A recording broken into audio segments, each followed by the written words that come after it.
Hi everyone.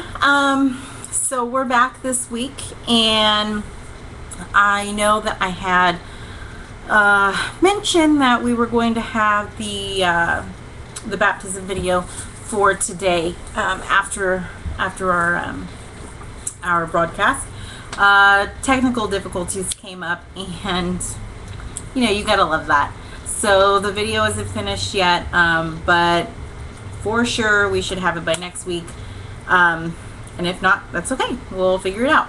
But so with that, I just wanted to use that as a segue and intro to a different message that we'll be talking about. So we will save the relationships talk, relationship, relationships. We'll talk about the relationships and everything next week, because that goes with that message goes with the video. So what we're going to talk about today, so it just goes perfectly, is we're going to be talking about obstacles and coincidences. First, I want to start by saying, look at my lovely background. Love her so much. This is the first time I've ever put her up there. Usually she sleeps over me. But, I want everyone to be able to see her all the time. So there she is. All right. So today I want to start off with, first and foremost, please excuse all the background noise. I'm sorry, I'm not in like a studio, so that, I can't fix that. But anyway, what I'm going to talk about today is I want to kind of go through what I know everybody has an issue with, things getting in the way, everything that you ever try to do, and please excuse the hair also. Anyway, and we're going to be talking a little bit about how they affect our everyday life. I know that for me, I start off with this idea of whatever it is I'm going to do, and go from there and make this big idea, and then something happens, and I can never figure out why that is. Well, a few months back, I was talking with a friend of mine who, oddly enough, it was on a Wednesday, and who had just got out of church, and they were, talking about how we tend to have an idea of what we want to happen with life, with the day, with whatever. We have an idea set up, a plan, and then it's like never fails for some people right here that something comes in and nix that, and that's it. Sorry, your plan has not happening today, or at all. And what can go wrong will go wrong, and all of us have gone through that. I don't know how many times. Me specifically, a ton. And while we were discussing this, it was very interesting to me, because I have seen this firsthand in so many ways, just plain alone everyday life, and in specific moments. Today being one, because I really, really wanted to show that video today to everyone. But things, for some reason wasn't going down like that, which is okay. It could be, not wanting the world to see how overjoyed I was that day, and to spread it to others. Or it could be that he has a bigger plan for this video and what's going to happen. Who knows? We'll see. That's a minor one. That's something that, that's something I could do anytime, any day of the week, whatever the case is. there are bigger ones that I tend to have issues with. And during this discussion he and I were having, we were speaking about just different things in life, and how things tend to affect us. I was giving my whole life story. I'm sorry, I do that like a lot. I really don't save anything to the imagination. Probably should sometimes, but I don't. And we were discussing the relationship between the woman who gave birth to me and myself, my grandmother, and kind of how, these things just kind of come in. And it was eye-opening. Not at the time, well, a little bit at the time, like, oh yeah, I see, you're right, but not really wanting to see it, I guess. And she and I have had more downs than we ever had ups. And I mean, years ago, well, okay, even like a year ago back, the relationship was so bad that, I mean, it filled me with anger daily, on a daily basis. And I couldn't understand certain decisions that she'd made and would make, and how my grandmother could just not see it. I couldn't understand how she just did not see what was going on, and how she could just let things happen, and it's this and this, and she's my daughter. And as someone who has been raised by her and know her very well, this was not really grandma. This is not how she handled things. Grandma was tough, and she was straight and to the point. She always said, if any of my kids get arrested, I'm not bailing you out. You have free room, free board, you can figure it out. That's how she felt. She felt the same way about herself. Don't bail me out, that's free room, free board. I'll figure out whatever it is I did. I must be there for a reason. That's just how she was.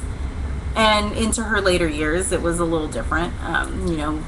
Getting older, more exhausted, and that's Jackson, sorry. And I could just never understand.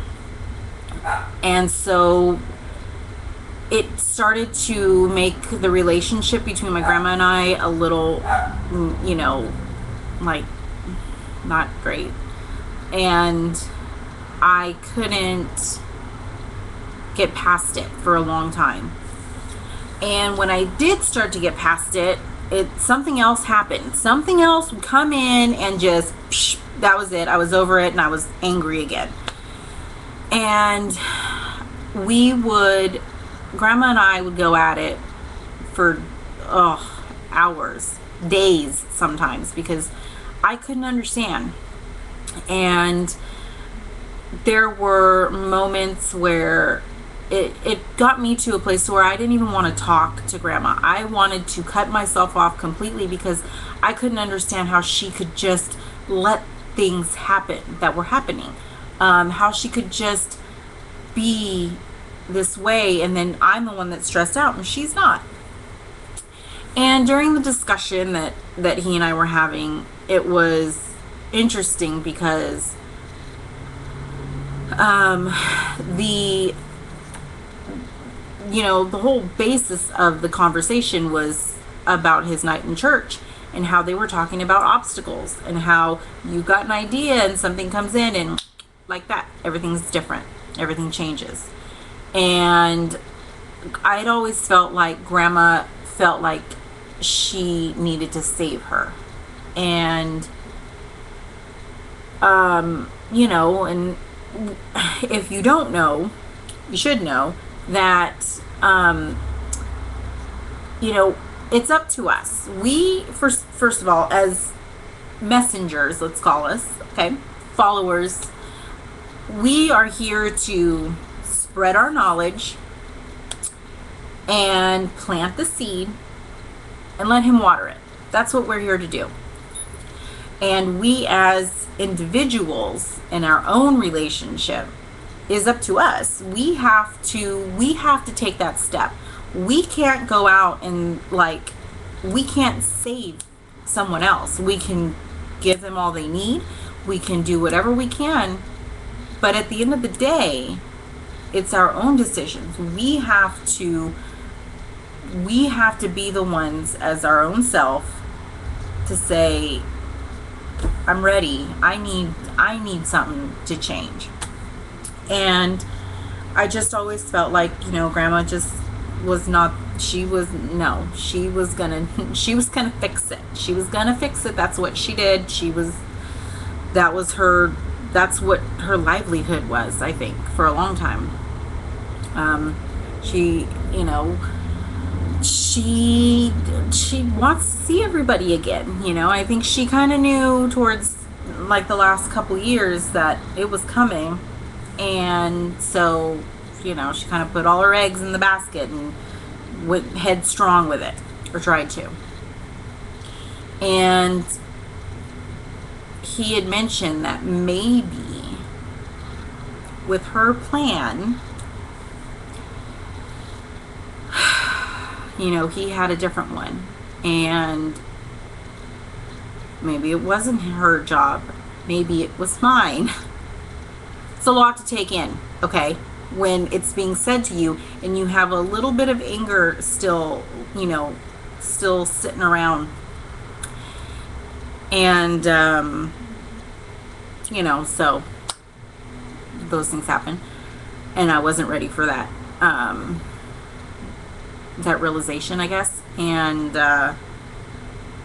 I'm planning my baptism, I'm planning all these things I want to do and where I want to go and what I want to do with life. And I have to think about, I don't want to think about any of that right now. I want to think about how I'm going to get Grandma here, what we're going to do while she's here, how we're going to plan and, get everything together. She called me during that conversation with him, and I missed the call. I was trying to talk, and then at the same time, I don't know, it was doing a whole lot of whatever. Point is, I missed call. And when I missed it, I tried to call back and couldn't get a hold of her. She was in the nursing home. She had her cell phone with her, but it was hard for her to hear it, and sometimes it would be laying somewhere else, or she couldn't reach it, or whatever the case was. And sometimes the nurse would have to come in and tell her that it was ringing, and whatever the case is, she didn't hear it, she didn't get it. And I called back over and over again, but nothing. And then the next morning was when she passed away. And at the moment, obviously, I couldn't, wrap my head around anything but that. I had a lot to do in that moment, and which was difficult in itself, even though it probably didn't seem like it, or maybe even feel like it, really, because you're kind of in a zone. You get into a zone, and that's what you're doing. You're going forward. So later on, when I had time to just kind of rest and cool down, I thought back to this conversation. And it's amazing to me how that one conversation held so much weight over the next, well, till now, actually, I guess, technically. It's mind-blowing to see how he works, to see how let me kind of backtrack really quickly. I had known him through Facebook. Well, not through Facebook, I didn't meet him on Facebook. He's a mutual friend of my best friend, and he yeah, we would we'd message here and there on Facebook once in a while. And he was talking about how, things that I would say or whatnot kind of resonated with him. It was relevant to some of the things that he had went through as well. And so this phone conversation that we had was the very first conversation we'd ever had. And and it was interesting because it feels good to talk with someone who gets you, who understands. Like, you may feel like your situation is totally irrelevant, that's not a word, irrelevant to other people, and it's like mind-blowing that you're sitting here listening to somebody tell you something and you're like, whoa, that's exactly what I feel like. That's very similar to what I just went through. And then you on the other end thinking, whoa, that's kind of cool, like you're not alone. And so it was interesting in itself. And then, like I said, looking back and finding these interruptions. I'm sorry, I've been talking about obstacles, which are still obstacles. They are.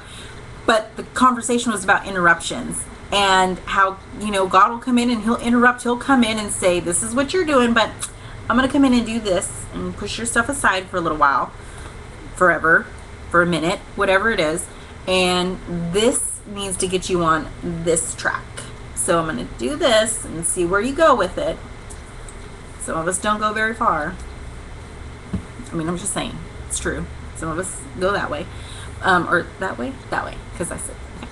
And, but, for me, I think Grandma molded me really early, into Revelation. And since Revelation is a bunch of cryptic codes and, or so to speak, metaphors, a lot of people think they are, and all kinds of stuff that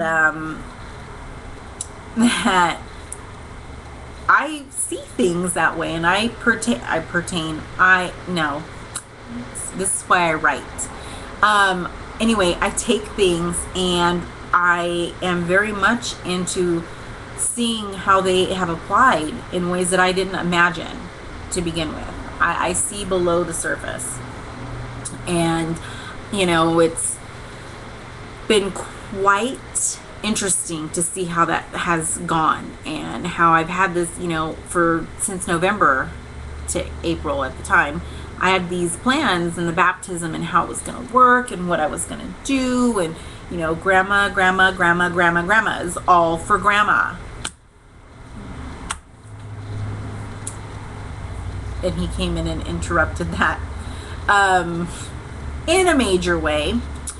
And I could have taken it, well, for a while I did. I took it more as not so much just an interruption, but like I took it more in the sense that this is a big event for anybody's life.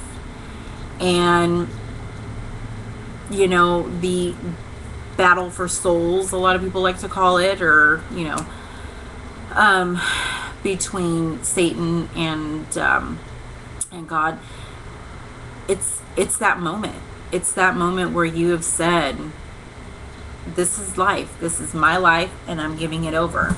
This is the moment where you say, I don't want to do that. I don't want to go to hell. I want to be with my loved ones. I want to be with, walking with Jesus. This is what I want for life. Why would I want anything else? And he don't like that. So I took it more along the lines of he was going to do whatever he could to make sure that didn't happen, or that my mind and my heart weren't in the right place when it did, or coming up to it. And if that was the case, he almost won, because my mind was not where it needed to be. I had well, you don't know, or maybe you did, because maybe that's what I talked about last week. Honestly, I don't remember what I talked about last week. So, it could be very much that I was I, I was worried so much about who was going to be there, how it was going to go, what everything was going to look like, because I did make it into a wedding. This is what I wanted to show. And oh, now I remember what I talked about last week. And my mind was very much wrapped around that. Specifically the people that I wanted there, mainly because this is a moment in your life where you are giving everybody the opportunity to see what you're doing. Your spiritual baptism that's you and him, but the physical is more meant also for you and him, but to show others your relationship, what you have given to to be with him. And it's partially part of your testimony. I mean, this is the moment where you stand up and you say your vows. This is where you are declaring to the world, this is my decision, and this is what I've done, and this is what I plan to do. And to not have grandma there for it, that was a big deal, because I was so obsessed with having her there. A couple of friends that I've had since, really, really good friends, two of my best friends, unable to make it for other reasons, and and it hurts at the moment, and I probably overreacted. Sorry guys, and I know I didn't say anything to you really, because I didn't want you to feel bad, and you shouldn't. Don't. That's not what I'm saying. But at the moment it tugs, and and you look at it and it's like, well, he's trying really hard right now. And then later on, I remembered interruptions. Nothing happens by chance. There is no such thing as a coincidence, just so you know. And if you don't believe me, please pick up your Bible. And if you haven't read the Bible, well, it's in there. So, it was very, very interesting. I couldn't understand why, obviously, because my mind is wrapped around all this, hoopla going on, and what I want done, and what I want to make sure is here and there. And so I'm not thinking about anything. I'm looking at right here, like this. That's it. Tunnel vision and nothing else. And in the recent weeks that I've had to be able to sit and, really take it all in. Sunday mainly. Sunday I went back to the beach, sat there with Jackson for a little while. And, there was music blasting. So I could think a little bit, but it was a little difficult. But, I reflected, and I thought back to the day, and I saw, I could watch it all, even though I don't remember a lot of some other stuff.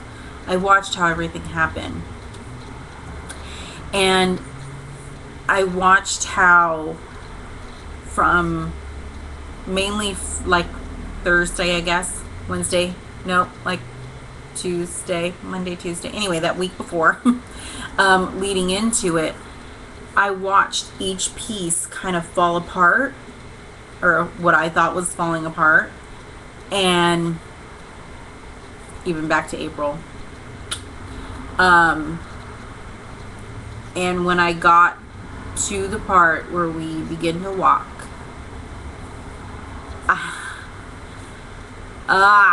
as a human being, it's hard to admit when you're wrong, but I could see how he made sure that I remembered that this day was not about, the food, the decorations, how things were set up, who was there. For the most part, because the people that I needed to show this to, they already knew. It was more of a I want you here on my day kind of a thing, and they've known me and where my heart's been since the beginning. And it wasn't to them that I had to testify. To be honest, they hear me every day. Sorry. I mean, I'm not sorry. I'm really not sorry. But I know how it can be when, people are preaching to you and you don't want to hear it. I don't preach to anyone. I just say what it is. With me, specifically, if someone has a question, I'll answer it. I try very hard not to push anything on anyone, because I know how that can push people away. That's why I started doing these, because I felt like this is a little easier. If you want to join in, come hang out. If you don't and you're unsure, you can watch the videos later, or it is what it is. I'll pray for you.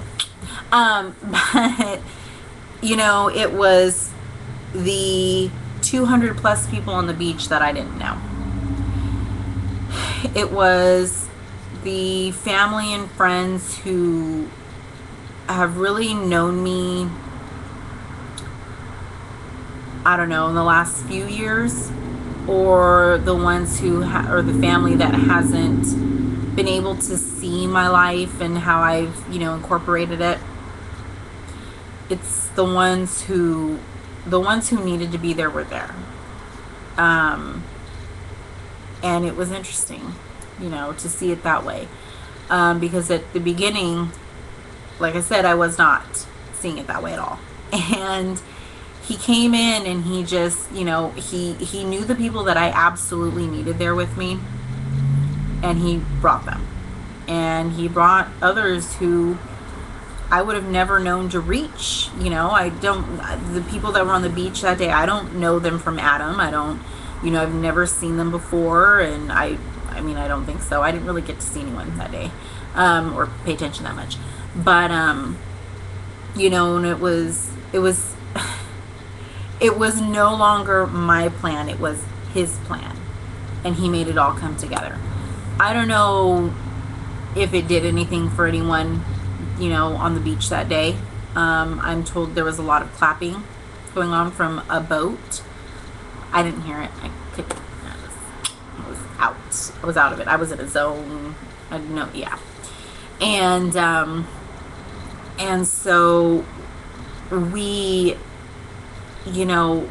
go through so many things, and we want things as perfectionists, and I'm not a perfectionist. However, when I am planning something, I would love to see it go what's the way that's in here, except that never happens for me. Everything is always kind of spur of the moment, random, you guys know I'm pretty random, very random, and that's just how it is with me. And I probably get that from her, because that's how everything we did was never planned, and anything we ever planned went wrong. So, or I shouldn't say it went wrong, it just didn't go the way we thought it would. And I look back and I see, all these people were here, and the people that didn't show up, and none of that was by coincidence. None of it was. And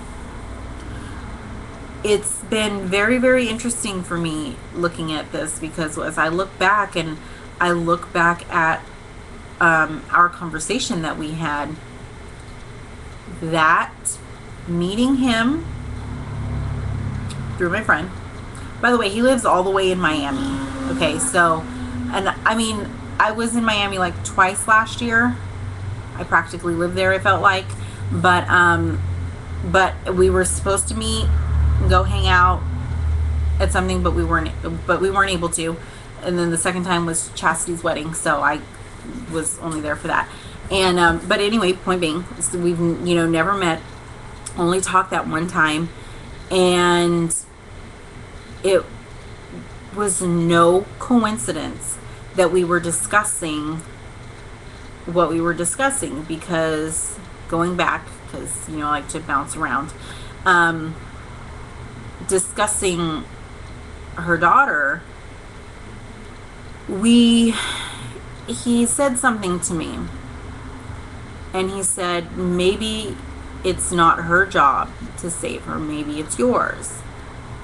And like I said, at the time, that was not something I wanted to hear. Like, I was not even entertaining that idea. I mean, I guess I was a little bit, but in here, not at all. And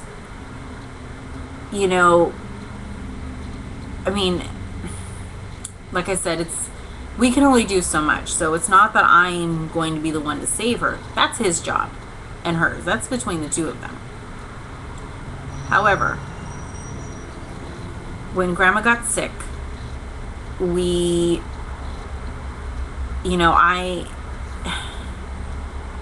had to make all the decisions.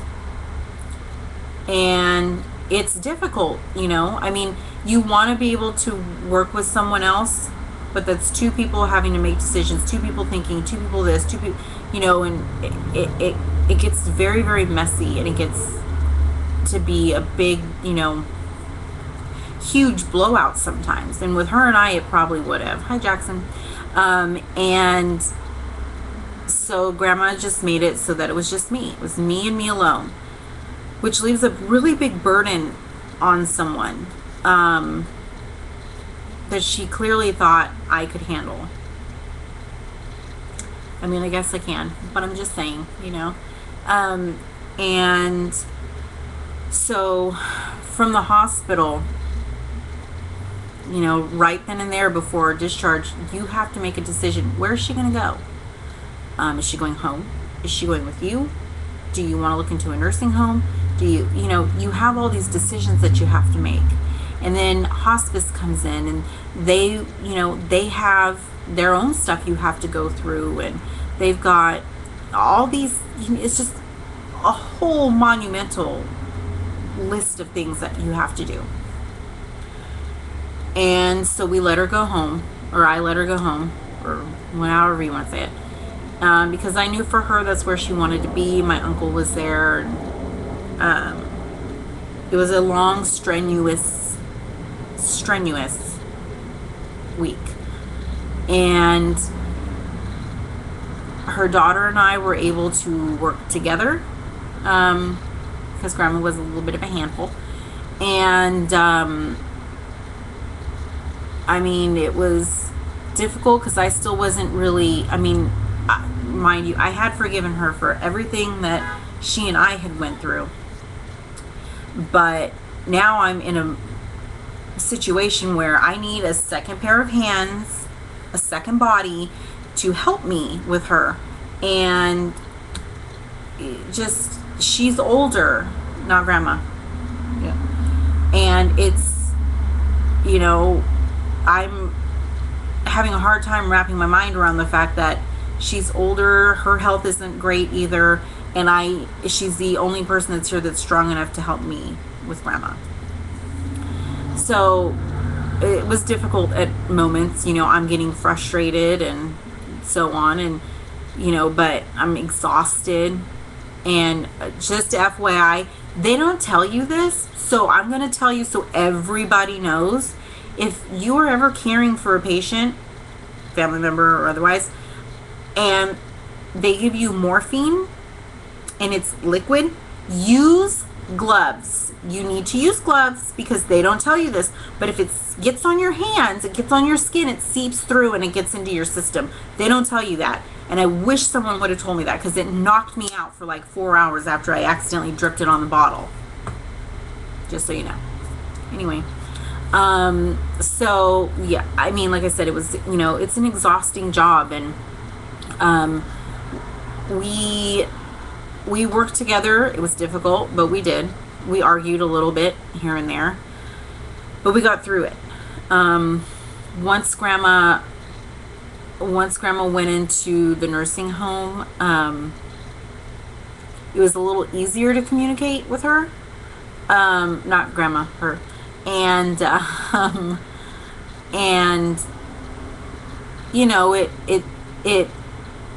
it was easier. It was something that clearly needed to happen. There was a moment when grandma was still at home, and we were both on each side of her. I think we were trying to lift her up, maybe, or maybe we were doing something, but we were both holding her hand, so we were doing something with her. And she was in one of her moods, and she just kept holding our hands tighter and tighter, saying, "Oh, I finally have you two together. You're finally together. You're finally together." And I'm going to be honest, at the moment I was like, let's not get ahead of ourselves, but oddly enough,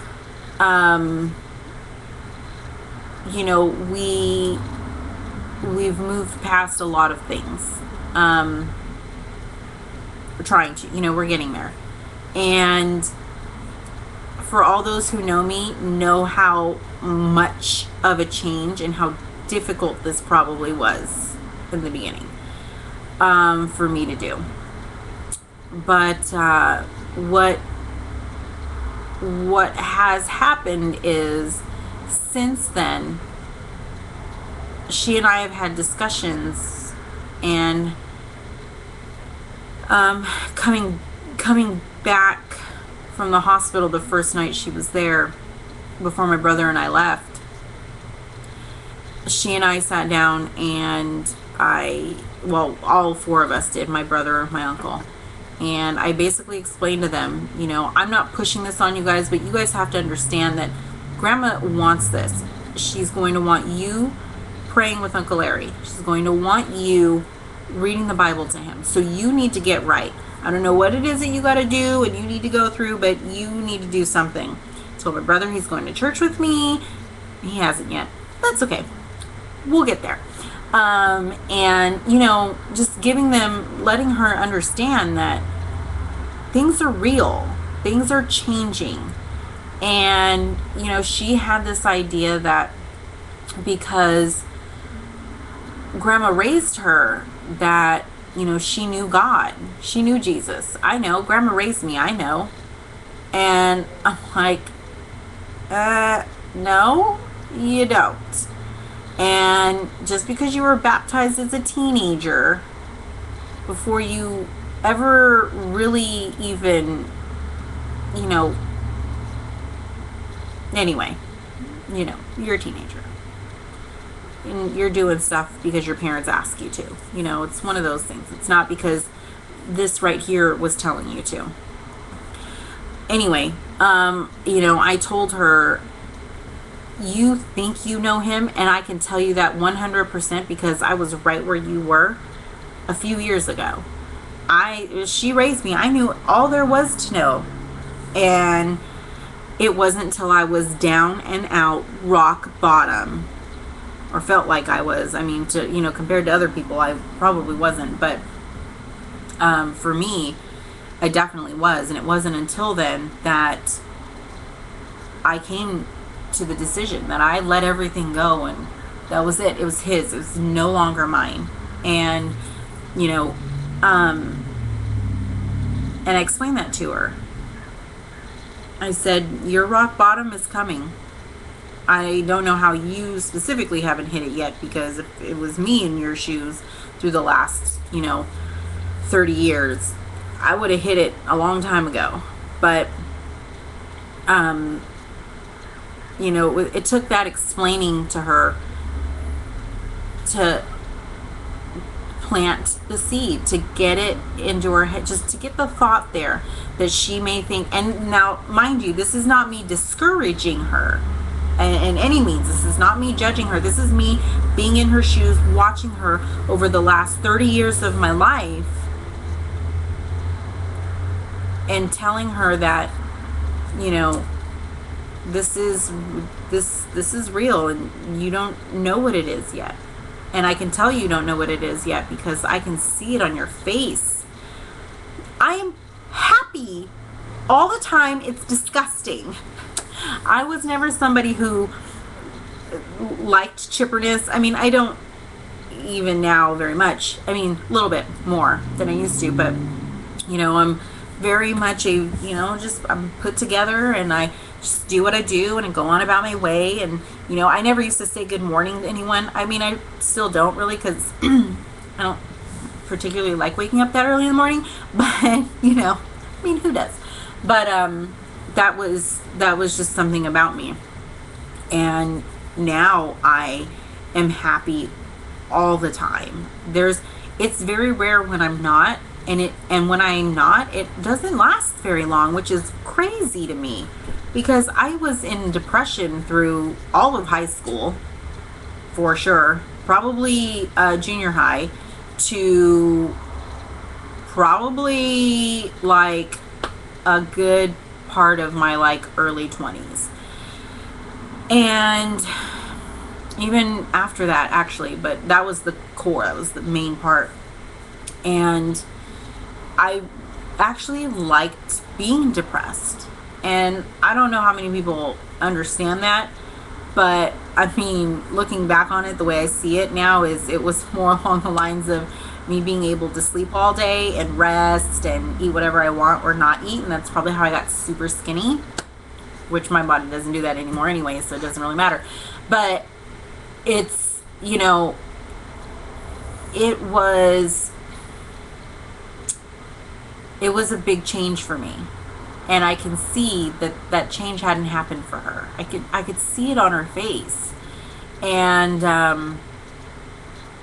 it was the day I got the call and went down and had to, you know, make the arrangements and everything. I went in and talked to her, and we had a discussion about a lot of stuff, you know, personal family things. And it was in that moment that she had a friend there, first of all, okay, who, I'm going through something right now where I've just lost my best friend, the love of my life, and there's this random person sitting there while I'm trying to discuss something, you know, family related that has nothing to do with her. I was not in the happiest mood at that moment, but I put it aside, moved on, you know. As Christians, it's what we're supposed to do. It's difficult, but you know, you're supposed to do it. Anyway, and she and I discussed this again, and you know, she's crying. I'm holding it together yet again, don't know how, business mode, and I'm explaining to her that, you know, because we're discussing burial and cremation and everything, you know, and it's a big discussion. Trust me, it wasn't one while Grandma was here, but afterwards it's not something you want to discuss all the time.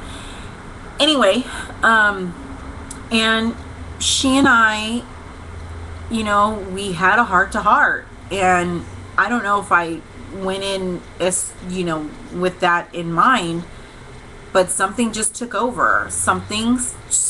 I was not talking anymore. It was not me, because if it had been me in that moment, I probably would have just said the parts that I had to say. I would have kicked that other person out, the friend out, made her get out of our house. That's the family moment. I would have handled that totally different. But it wasn't me. It was, I mean, you know, so to speak. We we sat there. I sat across from her. She asked me to sit next to her, but I didn't. I sat in front of her because I wanted to be able to see her, and I need to see people when I talk to them. Okay. And I discussed the fact that she's not in her body anymore. She's not there. Her body had a soul. That's all it was. And her soul had a body. They were not the same. They were not things that are meant to stay together forever. And if she wanted to see Grandma again, she was gonna have to she's gonna have to give it all away, and I told her at that moment, I said, I know that you think because she taught you, because Grandma is who she is, that you know all there is to know, but I know that you don't know him. I can see it in your face that you don't know him. I told you, your rock bottom is coming. This is it. This is it now. She's not here. She can't guide you the way, she wanted to all these years. She's not here for you to just walk in and say, hey, let's have Bible time. Let's talk about, she's not here to do that anymore. This is all you.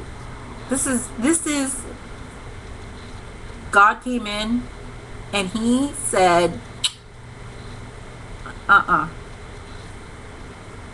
your coach is gone.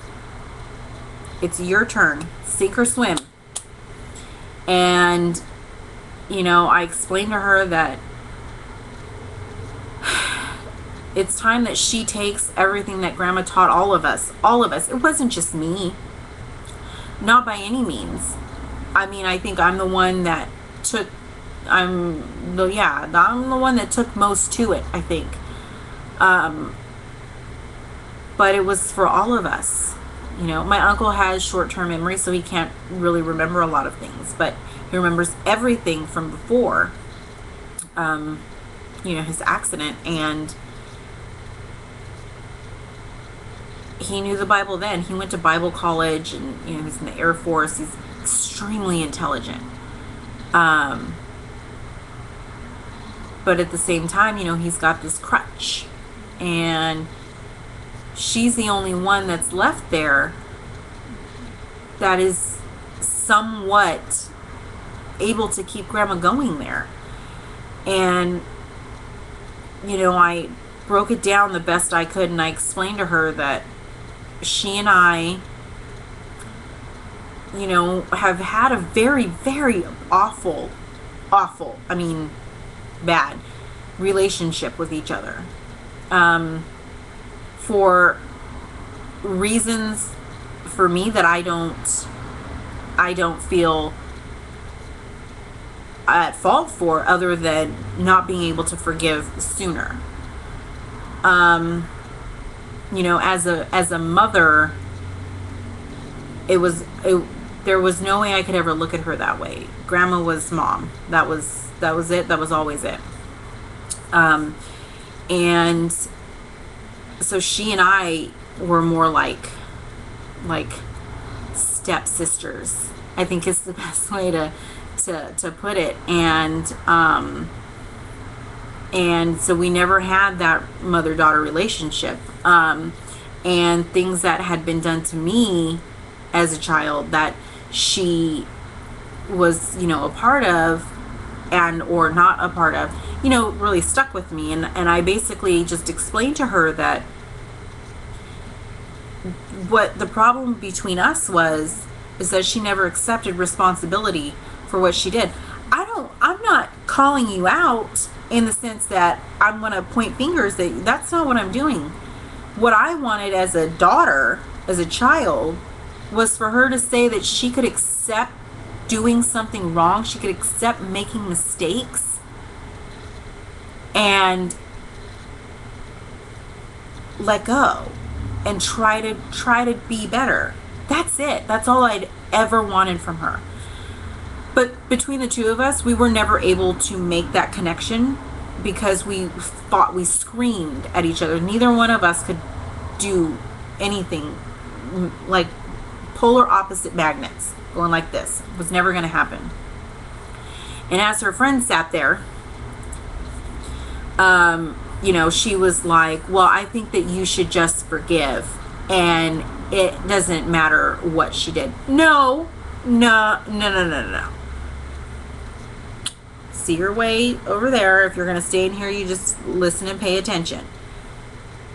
And I looked at her in the eye, and I told her, this is not about me telling you or you telling me what you did. I know, I went through it. And I can tell you that because of your history, you probably can't remember specifically what you did. And I'm not asking you to, but you know that things that you have done weren't great and were wrong towards me. And that is what I'm trying to ask you for. I'm not, I never got a sorry, an apology of any kind. If I did, it was sarcastic, and that's what led us here. And, she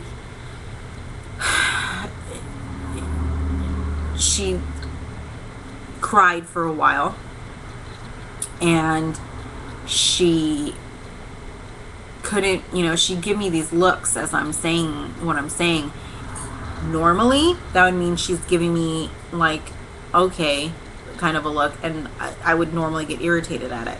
But I continued on with what I had to say, and I told her, I said, I know that you think that you didn't do these things.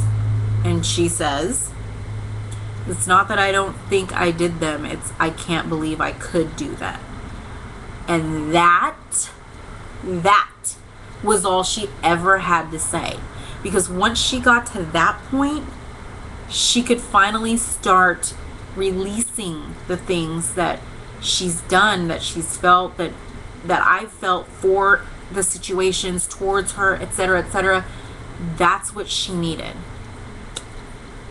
And she told me that she was sorry.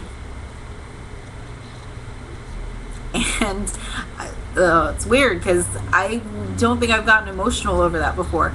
But, and I told her, I don't want you to think that now because this is occurring, that we're going to be best friends and we're going to be, mother and daughter, because you have a relationship that you need to work on. And it's not ours. We're grown adults who have separate lives, who, are linked by, DNA and etc. and whatever in life. And I'm not saying that we won't have a relationship, but for us, the relationship between you and I cannot affect the one between you and him. That has to come first. And she, the first time in 30 years, I think she's finally understood anything. And it was a great moment. I'm not going to lie. Not that you should anyway. But, I mean, it was a moment that had been waiting for this interruption to happen in order for that to go through.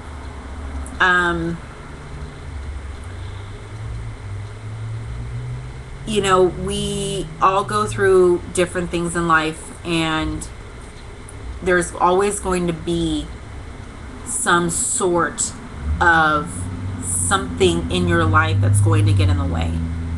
Mine took 30 years to move out of the way, because in order for it to move out of the way, all these other interruptions had to come in, because my path was going somewhere else and he was trying to get it here. Grandma was trying to get it here. And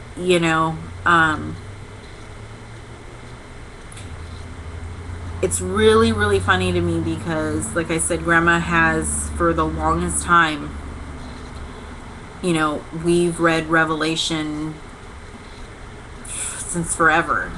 Like I said, this is what I've studied. This is what I've been involved in for so long. And it's This is Revelations 21:5. Yeah. Behold, I am making all things new. And many people look at Revelation, as the end and beginning, new beginnings. And it's amazing how one book will it's amazing how one book pertains to 2,000 years ago. 200, you know what I mean? And be relevant today in so many different things besides just that one book. That verse specifically written in. And it's true. And I want you all to kind of take that with you the best you can. Remember that, something's going to happen and you're going to get really frustrated about it because it's not within your time frame. It's not within your planning and whatnot. But remember, because this happened, this might happen. He always has something better for you. We can only hope for certain things. Well, whatever. We can always hope for things. But he can always give us so much more than we even imagined would be available to us. And I want you all to just to think about it, to think about where it's going to lead you. And I want to leave you guys with a verse, a couple of verses from Peter, 1 Peter. 1 Peter 3:13 through 15. And who is he that will harm you, if ye be followers of that which is good? But and if ye suffer for righteousness' sake, happy are ye. And be not afraid of their terror, neither be troubled, but sanctify the Lord God in your hearts, and be ready always to give an answer to every man that asks your reason of the hope that is in you with the meekness and fear.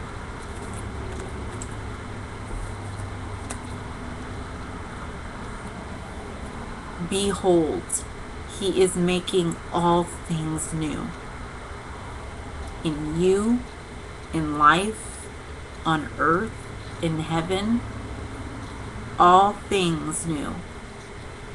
Anytime anything comes up that you can't face, behold, he is making all things new. And it's up to you to remind yourself of that, to have faith in that. I am living proof of so many things that he has made new. So many things that I would never be able to have witnessed, gone through, be blessed with if it wasn't for him and for that. And like I've said, it's been kind of difficult, the last few months without having my pride and joy, to talk to on the phone every day and whatnot. But even that, he is making new. I'll leave you guys with prayer, and then I can't wait to see you guys next week. And I do apologize again about the switch up, but we will get to that. So please bow your heads with me. Lord, I pray that you touch all of those out there who are finding things that just get in their way of, you know, money, life, relationships, family, you know, work. Touch them, Lord. Let them see that you have a plan, that you are making all things new, that you will never forsake them, that if they have just a little bit of faith, just a little bit is the same as a lot, that you will show them all that they need to see.